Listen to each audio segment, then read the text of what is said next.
Good evening sir, ako po si Anjoy Mabonok na BSIT 3.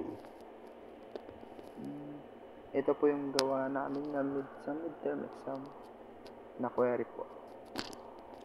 First question, retrieve all primary products from the database and organize them based on size. Ano po sir? Select po sir, tapos click po yung select from product order by P size. Ito po yung ano sir, yung P size. Yan. Tapos parang sir, parang naka-organize na siya yung P size, P liter, piece, shock, box, kilo, name. Yan po sir, ganyan po siya ginawa namin. So, yan na po yung ano, yung naka-organize na yung database. Tapos, next naman po yung pangalawa is obtain products set to expire in August from product table. Select kung product where P expire date 2023 0831 order by P size. Dito po yun sir, sa P size. Hanapin mo yung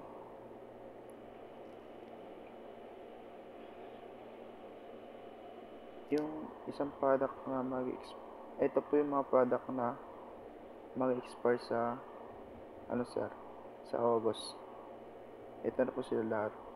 Ayan, yung plain croissant, P-name, product name, plain croissant, candied beans, pasta, rice, green almond, chocolate persistent, carrot leaf, chocolate chip lip loaf.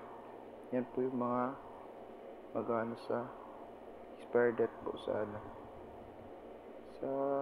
August. Next naman po is calculate the total sales from the product cart table including product name, size, and quantity. Ano po? Mag-select po sir, tapos product name, size, product quantities, total, some product quantities, total, as overall sales from product cart. Group by product name, size, product quantities, total. Ito po yung mga ano sir, yung mga product na yung ano sir, yung ito po yung mga total, mga malakas sa sales sir. Ito yung plain consistent single order. Yan po yung ano, dami siya po yung CGC rice bowl. Yan yung answer, maraming order, bali 8 nag-order. Tapos sunod naman yung Americano 6. Next is plain consistent tsaka Americano din ulit. Next naman is plain consistent 4. Next yung plain consistent tsaka CGC rice bowl. Tapos ang huli ay next Barako. And last is Americano. Pang-apat naman po sir is retrieve all records from the sales table and group them by date. Select from sales group date and upload order by date uploaded. Yan na po sir. Yung balik click po yung Americano Barako and plain consistent kasi same lang po sila ng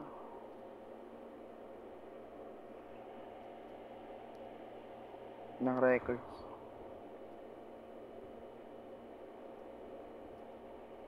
Tapos next naman is panghuli po sir, determine the number of entries